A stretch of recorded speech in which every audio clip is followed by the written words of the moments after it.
অবিশ্বাস্য একটা মরশুম যেখানে এখনো পর্যন্ত মাঠে ফুটবল গড়ায়নি, লিগ চালু হয়নি এবং অনেক ক্লাবসে কিন্তু মূল্যবান বিদেশি প্লেয়ার তাদেরকে কিন্তু চলে যেতে হয়েছে আইএসএল এর এই অনিশ্চয়তার কারণের জন্য। কিন্তু ঠিক অপর দিকে কলকাতাতে এমন একটা ক্লাব আছে যেখানে কিন্তু অবশ্যই এই পিকচারটা অনেকটাই আলাদা। আমি কথা বলছি অবশ্যই ইস্ট বেঙ্গলের, কারণ আপনারা জানেন যে ঠিক কিছুদিন আগে ইস্ট বেঙ্গলের সাথে কিন্তু চুক্তি ছিন্ন করেছে হামিদ এহদা। তার কিন্তু মিউচুয়ালি টার্মিনেশন হয়েছে কন্ট্রাক্ট এবং তিনি ফিরে যাচ্ছেন তার দেশ ইস্ট বেঙ্গলে, তিনি আর খেলছেন না। এবং ঠিক একইভাবে কিন্তু আরো একটা প্লেয়ার ইস্ট বেঙ্গলকে বিদায় জানাতে চলেছে, তিনি আর কেউ নয়, ইস্ট বেঙ্গলের একমাত্র স্ট্রাইকার যিনি বেঁচে ছিলেন হিরোশি ইবুসুকি, তাকেও কিন্তু ইস্ট বেঙ্গল এই মরশুমের জন্য বিদায় জানাতে চলেছে। এবং আজকে শুক্রবার যুবভারতীতে কিন্তু তার শেষ অনুশীলনের পরেই এই খবরটা বেরিয়ে আসে এবং সম্ভবত খুব শীঘ্রই কিন্তু ইস্ট বেঙ্গল তার একটা রিপ্লেসমেন্টও সাইন করাবে। এবং যতটা শোনা যাচ্ছে, সূত্র মারফত যতটা বোঝা যাচ্ছে যে ইস্ট বেঙ্গল তাদের স্ট্রাইকার সিলেকশন হয়েছে বলেই কিন্তু হিরোশি ইবুসুকিকেও তারা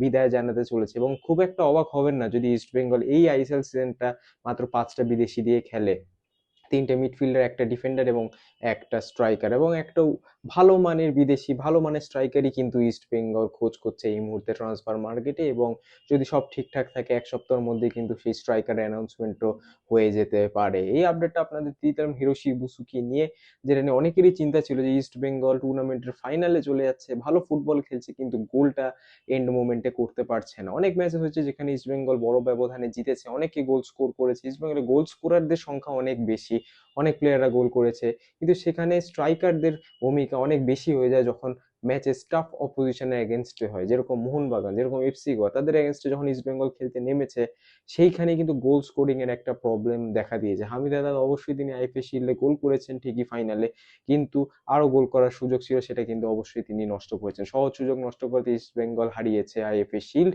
এবং সুপার কাপ ফাইনালে কিন্তু হামিদ আদা তাকে পায়নি ইস্ট বেঙ্গল, তার জায়গায় খেলেছিলেন হিরোশি ইবুসুকি।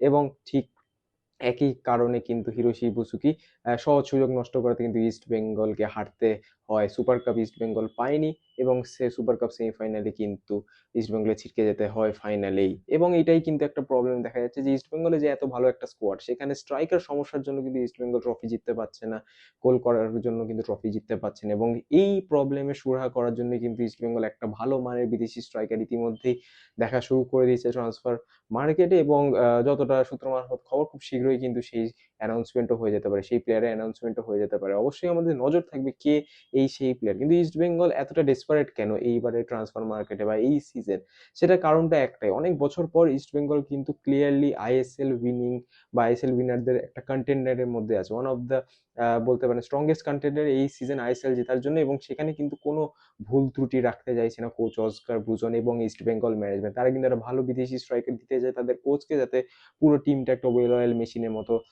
খেলে এবং ম্যাচ জেতে, গোল স্কোরিংটা যেন আর সমস্যা না হয়ে থাকে। এবং সেই জন্যই কিন্তু ইস্ট বেঙ্গলের 2 বিদেশি স্ট্রাইকার তাদেরকে কিন্তু বিদায় জানিয়েছে ইস্ট বেঙ্গল, জানাতে চলেছে ইস্ট বেঙ্গল খুব শীঘ্রই। অফিসিয়াল আপডেটও আপনারা ইতিমধ্যেই পেয়ে যাবেন খুব শীঘ্রই। এবং তারপরে কিন্তু ইস্ট বেঙ্গলে সই হতে চলেছে নতুন বিদেশি স্ট্রাইকার এই সিজনের জন্য। দেখা যাক সে কি হয়, কেমন তিনি কেমন প্লেয়ার, কেমন গোল তিনি করতে পারেন, এবং ইস্ট বেঙ্গলের কি যে গোল খরা বা গোল না করার যে প্রবলেমটা, এইটা কি কাটাতে পারবে সেই স্ট্রাইকার, অবশ্যই আমাদের চোখ থাকবে তার দিকে। এবং এরকম লেটেস্ট আপডেট পাওয়ার জন্য অবশ্যই চোখ রাখবেন রেড স্পোর্টস বাংলা পর্দায়। আমরা চেষ্টা করব সেই নাম, সেই প্লেয়ারকে অবশ্যই আপনাদের সামনে তুলে ধরতে খুব শীঘ্রই। দেখার জন্য অসংখ্য ধন্যবাদ এই ভিডিওটা। এবং চ্যানেলে যদি এখনো নতুন হন আপনারা, তাহলে অবশ্যই সাবস্ক্রাইবের বাটনটা ক্লিক করে দেবেন এবং ভিডিওটা ভালো লাগলে অবশ্যই একটা লাইক করে দেবেন। দেখা হবে আপনাদের সাথে পরবর্তী ভিডিওতে। ভালো থাকবেন, সুস্থ থাকবেন এবং নমস্কার।